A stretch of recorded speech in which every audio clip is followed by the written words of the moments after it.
Verifiquemos cuál es la situación del individuo en la sociedad. Si el individuo puede contribuir a una transformación radical de la sociedad. Si la entidad transformada, el ser humano inteligente que ha estado transformando fundamentalmente, tiene cierta influencia, puede actuar de cualquier manera en la corriente de los eventos. O si el individuo que hablo, la entidad transformada, no puede hacer nada, él mismo, pero puede, por la mera circunstancia de su existencia, inyectar algún tipo de orden en la sociedad, el caos del caos y la confusión. Vemos cómo la acción masiva en todo el mundo obviamente produce resultado. Al darnos cuenta de esto, nos llega a que la acción individual es muy insignificante, que usted y yo, a pesar de que nos dirigimos a nosotros mismos, muy poca influencia que podamos tener. Y entonces nos preguntamos, ¿qué valemos? Ya que somos impotentes para influir en la corriente. ¿Por qué pensamos con referencia a la masa? Las revoluciones fundamentales son producidas por la masa, comenzó con algunos individuos de visión que, por su verbo y su energía, influyen en una gran cantidad de personas. Así es como nacen las revoluciones. No es un error juzgar que nosotros, como individuos, no podemos hacer nada. ¿No es un error suponer que todas las revoluciones fundamentales son producidas por la masa? ¿Por qué pensamos que las personas que no son importantes como individuos? Como tal actitud mental, nunca pensaremos por nosotros mismos, y siempre reaccionaremos automáticamente. ¿La acción es siempre de la masa? ¿No surge esencialmente del individuo que se comunica tras individuo a un individuo? Realmente no hay esto llamado más. Después de todo, la masa es una entidad compuesta por personas que están enredadas, hipnotizadas por las palabras, por ciertas ideas. Y cuando no estamos hipnotizados por las palabras, estamos al margen de la corriente. Algo que a ningún político le gustaría. No debemos mantener el margen actual y alejarnos de las otras personas para aumentar el número. De esta manera, influir en la corriente. No importaría mucho que hubiera una transformación fundamental en el individuo, en primer lugar, tú y yo nos transformamos radicalmente en lugar de esperar que todos se convirtieran en él. ¿No es un punto de vista escapista? ¿Una forma de indolencia? ¿Una forma de escapar del problema? Pensar que tú y yo no podemos influir, solo en la sociedad general. Cuando vemos tanto sufrimiento, no solo en nuestras vidas, sino también en la sociedad que nos rodea, lo que nos impide transformarnos, cambiar fundamentalmente. Es un hábito simple, letardedia, la calidad de la mente, que está satisfecha con un estándar en el que está cerrado y no quiere romperlo. Ciertamente, eso no es solo eso. Porque las circunstancias económicas rompen ese patrón. Sin embargo, el patrón interno persiste. El patrón psicológico. ¿Y por qué persiste? Para transformarnos fundamentalmente, radicalmente, necesitaremos alguna influencia o fortaleza externa como el sufrimiento, la revolución económica o social, o un gurú. Es decir, ¿tendremos qué compulsión? Una fuerza exterior implica una conformidad, dependencia, compulsión, miedo. ¿Cambiamos fundamentalmente por dependencia? ¿No es un deterioro o dependemos de nuestra transformación de las fuerzas extranjeras como acciones económicas, etc.? Esta dependencia de una fuerza externa previene la revolución radical. Porque la revolución radical solo puede venir cuando entendemos el proceso total de nosotros mismos.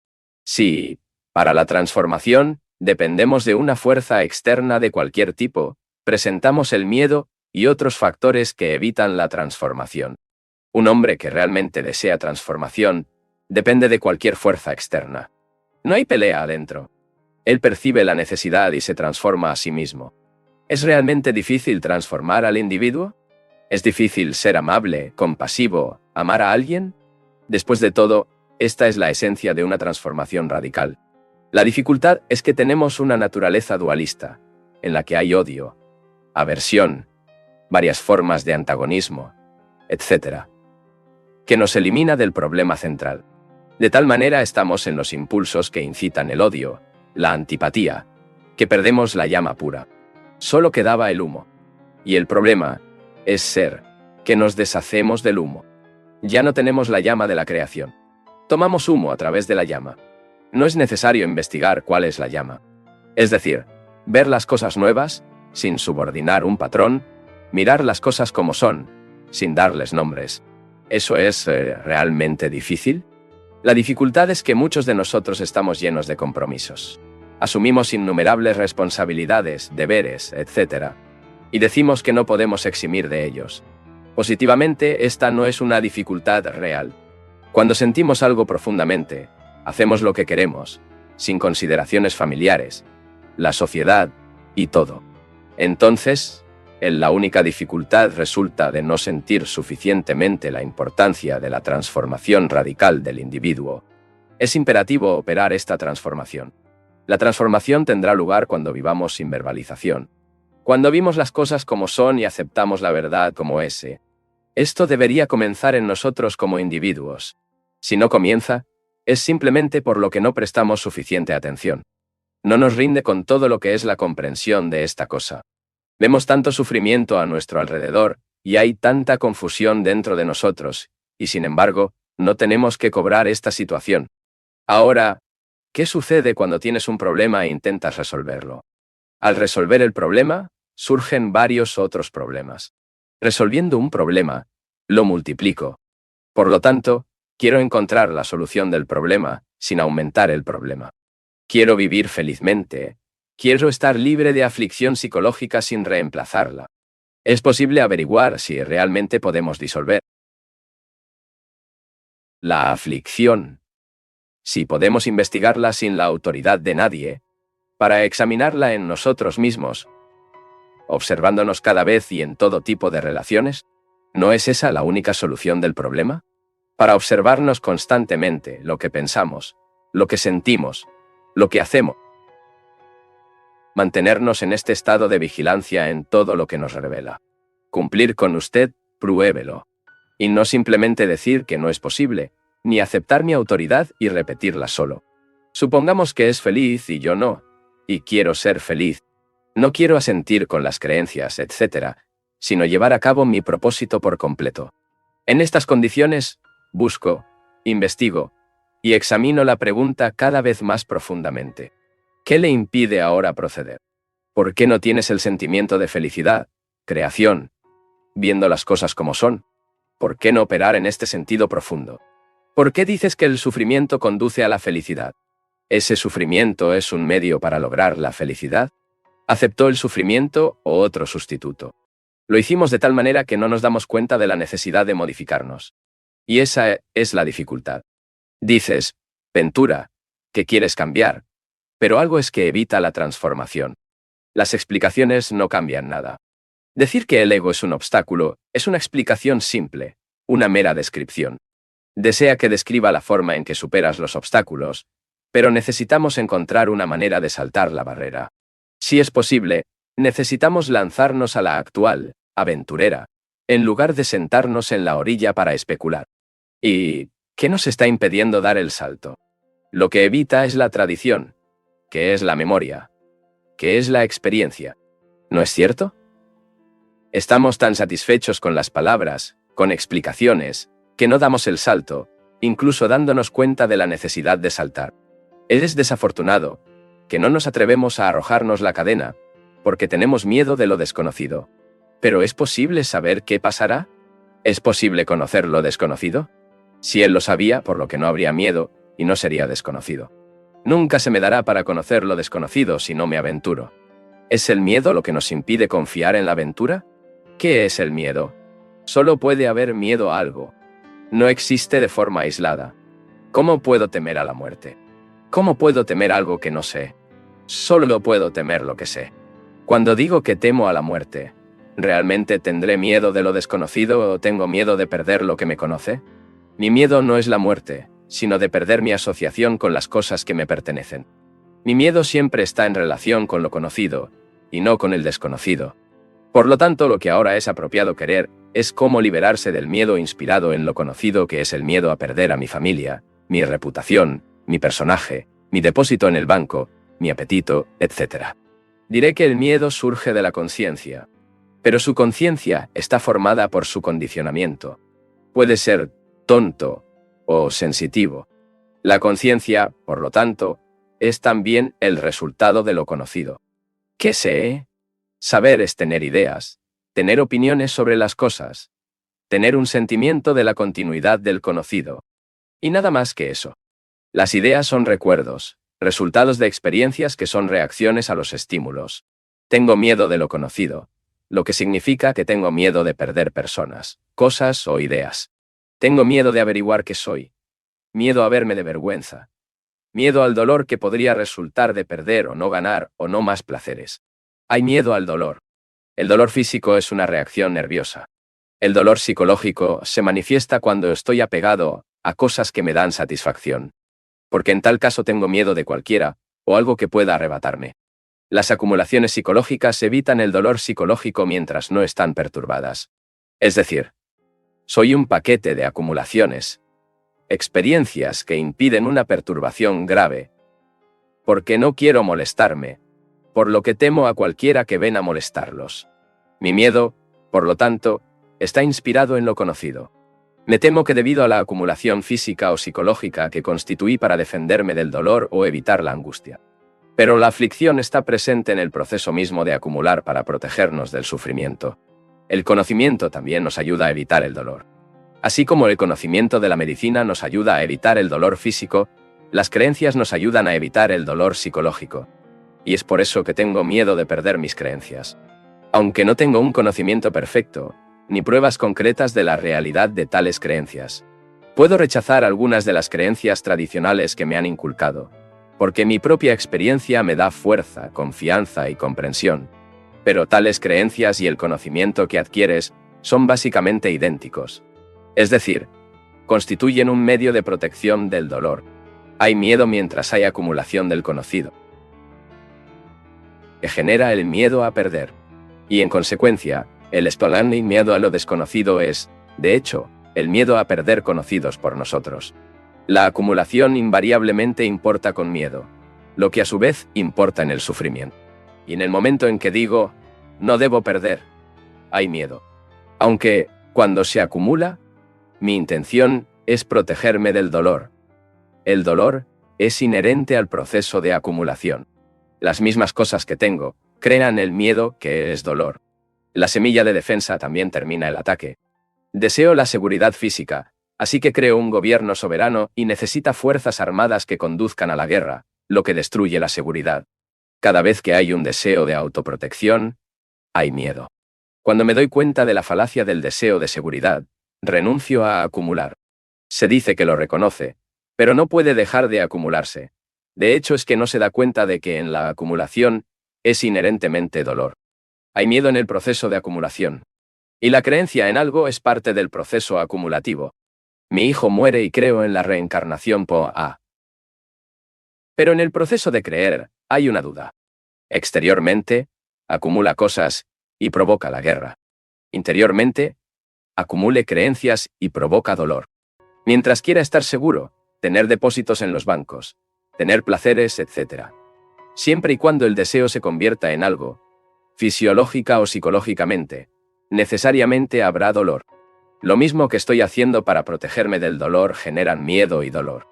El miedo nace cuando el deseo permanece en un estándar determinado. Vivir sin miedo significa vivir sin ningún patrón. Cuando deseo una cierta forma de vida, este deseo en sí mismo es una fuente de miedo. La dificultad está en mi deseo de vivir de acuerdo con un cierto molde. ¿No puedo romper el molde? Solo puedo romperlo al darme cuenta de esta verdad, que el molde está causando miedo y que el miedo está reforzando el molde. Si digo que necesito romper el molde porque quiero estar libre de miedo, estoy siguiendo otro estándar, que será la causa de otros miedos. Cada acción de mi parte, basada en el deseo de romper el molde, siempre debe crear otro patrón y, por lo tanto, más miedo. ¿Cómo puedo romper el patrón sin miedo? Esto es sin ninguna acción, consciente o inconsciente, de mi parte en relación con él. ¿Eso significa que no debería actuar? ¿No debería hacer ningún movimiento para romper el molde? ¿Qué me pasa entonces cuando solo miro el patrón sin hacer nada al respecto? Me doy cuenta de que la mente es en sí misma el molde, el patrón. Ella vive en el estándar habitual que creó para sí misma. Por lo tanto, la mente es el miedo en sí. Todo lo que hace la mente es en el sentido, o reforzar un estándar antiguo, o poner un vigor a un nuevo estándar. Esto significa que todo lo que la mente hace para deshacerse del miedo, genera miedo. A medida que nos damos cuenta de la verdad de esto, nos damos cuenta del proceso respectivo. ¿Qué sucede? La mente se vuelve sensible y tranquila. ¿Y por qué la mente no siempre está tranquila? Cada vez que el patrón cristaliza, ¿por qué no te das cuenta de la mente de la verdad a este respecto? Porque la mente quiere permanencia, estabilidad, un refugio del que será posible operar. La mente quiere estar segura. Un cierto patrón se rompe, y unos minutos más tarde, se observa una nueva cristalización. En lugar de examinar esta nueva cristalización y comprenderla por completo, la mente involucra la vieja experiencia, y dice que me di cuenta de la verdad. Y esto debería continuar. En busca de la continuación, la mente crea un nuevo patrón y se aferra a él.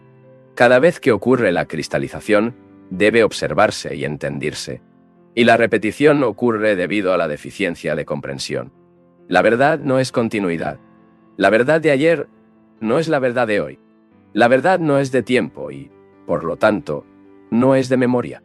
No es algo que pueda probar, recordar, ganar, perder o lograr.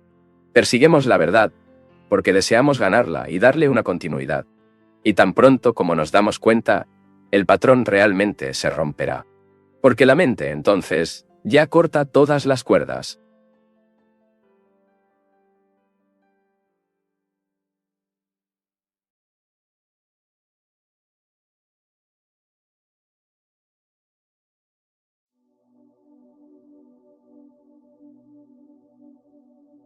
Sería desafortunado si, después de estas conferencias, tomamos meras ideas, conceptos o conclusiones de aquí.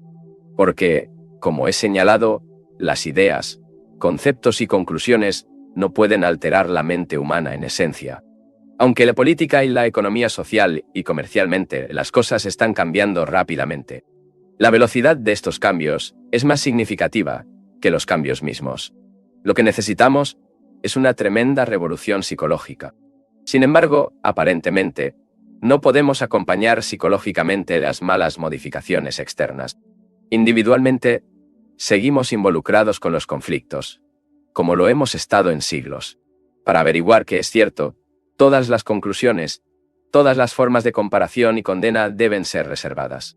Esto nos parece difícil, porque somos educados, condicionados para condenar y justificar.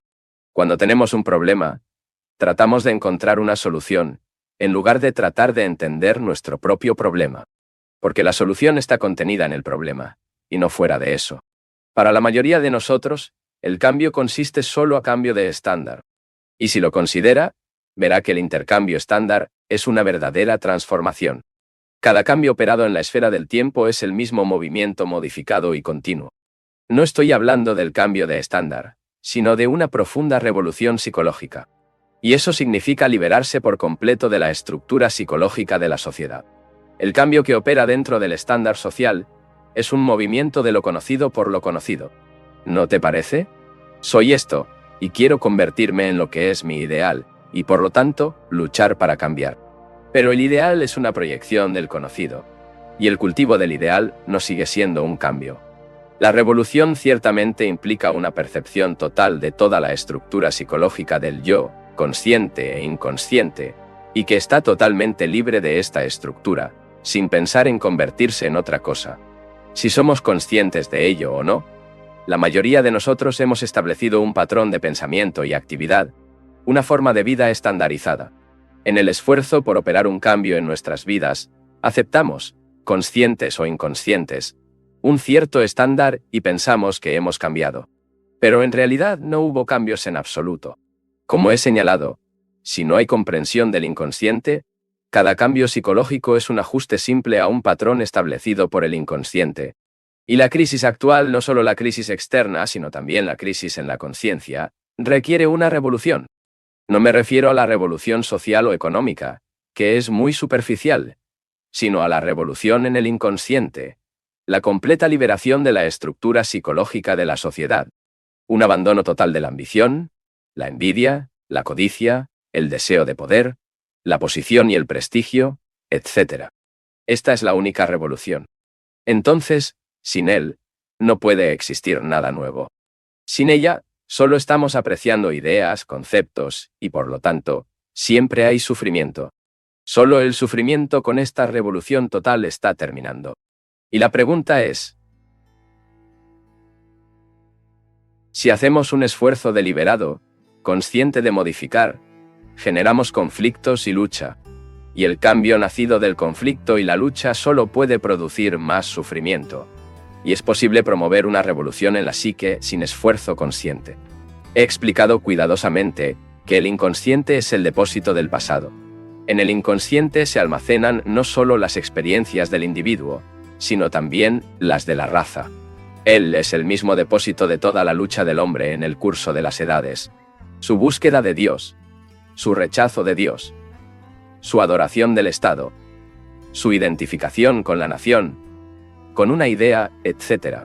La totalidad de todo esto es el pasado. Es el fondo inconsciente de cada uno de nosotros, de acuerdo con el que reaccionamos.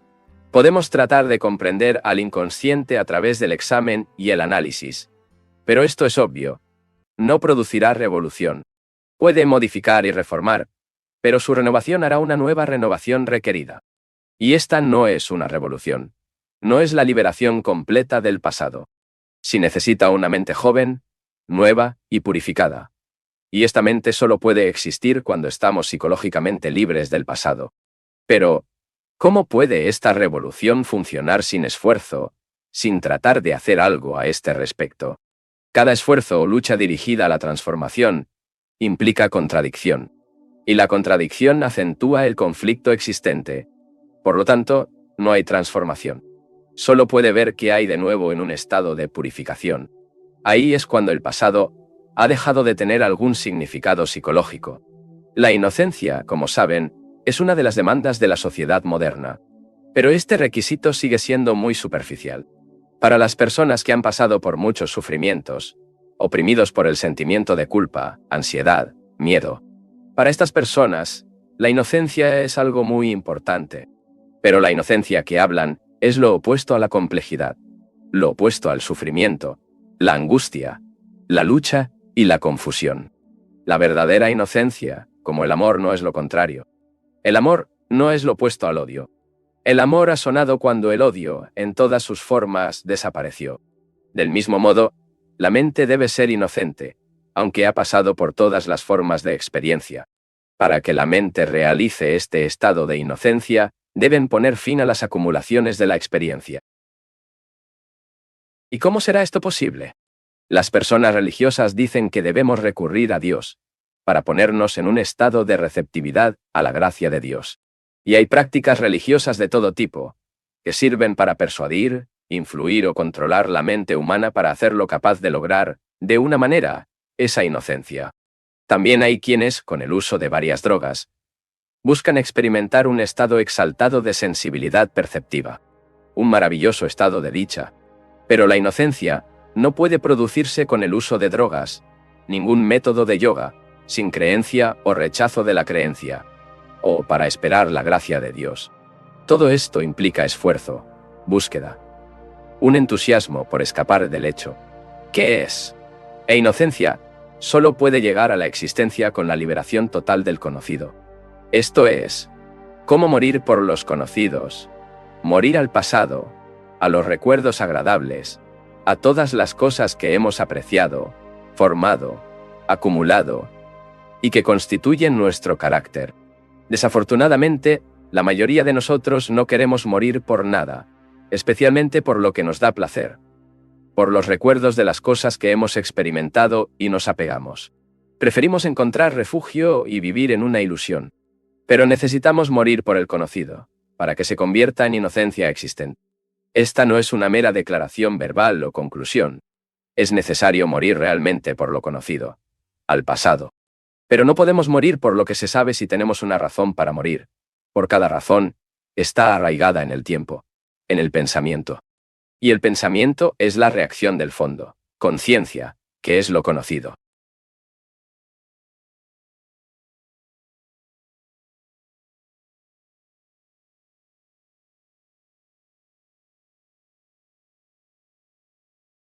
Todos estamos condicionados, como inglés, rusos, hindúes, cristianos, budistas o lo que sea. Estamos formados por la sociedad, por el medio ambiente. Somos el medio ambiente. La mayoría de ustedes, sin duda, creen en Dios, en Jesús, porque en esta creencia fueron educados, mientras que en Rusia la gente estaba condicionada a no aceptar nada de esto. Se conoce la totalidad del condicionamiento mental. Y este acondicionamiento se puede romper, pero no a través del análisis.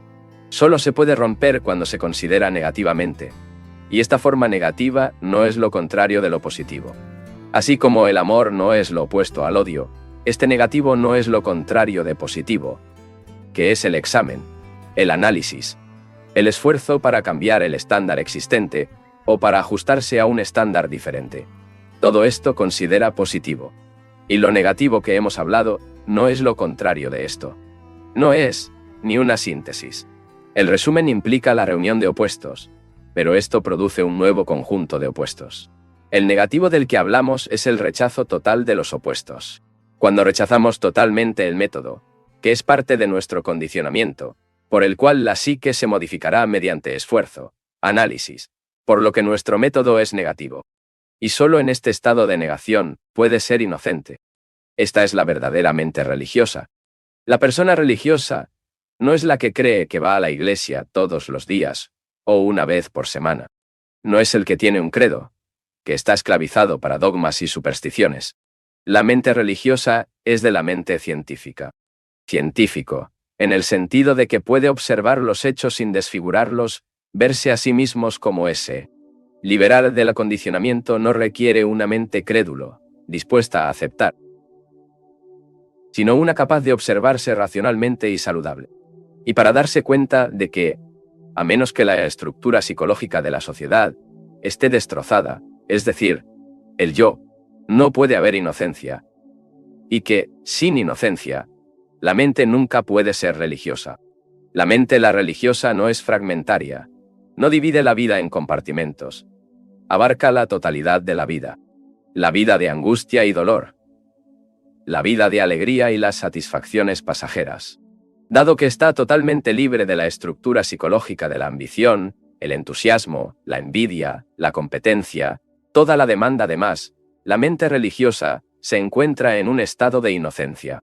Y solo entonces la mente puede trascenderse a sí misma. Y no al creerlo simplemente en un más allá o nutrir una cierta hipótesis sobre Dios. La palabra Dios no es Dios. Su concepto de Dios no es Dios. Para averiguar si esto se puede llamar Dios, se pueden llamar a todos los conceptos y formulaciones verbales, todas las ideas, todas las reacciones de pensamiento de la memoria. Solo entonces hay ese estado de inocencia, en el que no hay auto, ni será o querrá un resultado. Entonces, puedes averiguar por ti mismo lo que es verdad. Por lo tanto, la mente ya no busca experiencia. Si ella busca experiencia, es inmaduro. La mente inocente ya no importa la experiencia. Está libre de la palabra, es decir, la capacidad de reconocer con su fondo de conocimiento. El reconocimiento implica la asociación, que puede ser verbal o empírico. Y sin esta asociación, nada puede ser reconocido. La mente religiosa o inocente está libre de la palabra, libre de conceptos, estándares, formulaciones. Y solo de esta manera una mente puede descubrir por sí misma si existe o no lo inconmensurable. Quizás, ahora deseen hacer algunas preguntas pertinentes al tema con el que estamos tratando. Pregunta: ¿cuál es la esencia, el elemento fundamental de su enseñanza? Respuesta: esto sería un poco difícil de explicar en pocas palabras. Como he tratado de hacerte ver, escuchar es un arte. En general, no escuchamos, porque traducimos lo que escuchamos de acuerdo con nuestras reacciones de placer y dolor, de acuerdo con nuestros gustos y aversiones, nuestros conflictos y las formulaciones de lo que ya sabemos. Muy poco, en general, vemos cualquier cosa.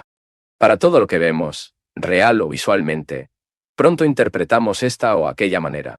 Podemos mirar una flor botánica, pero muy pocos miran la flor, no el botín. Y esta es la única forma de ver la esencia, la belleza y el esplendor total de la flor. Del mismo modo, su percepción del significado de lo que estoy diciendo depende de cómo estaba escuchando todas estas conferencias.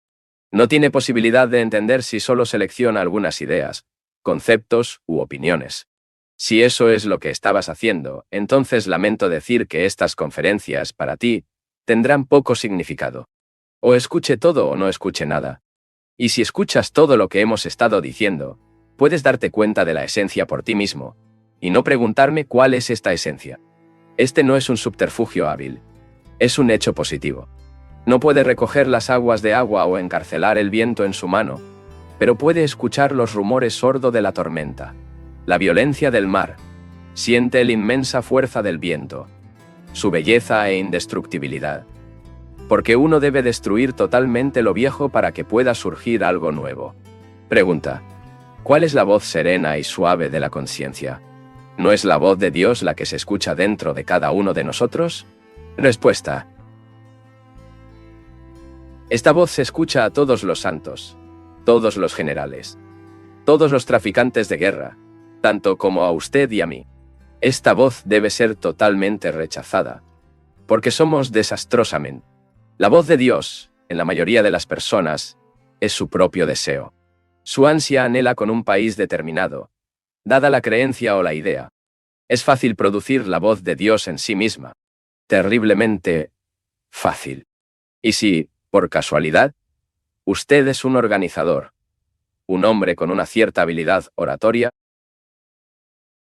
se convertirá en un líder y liderará su similar a la destrucción y las peores aflicciones.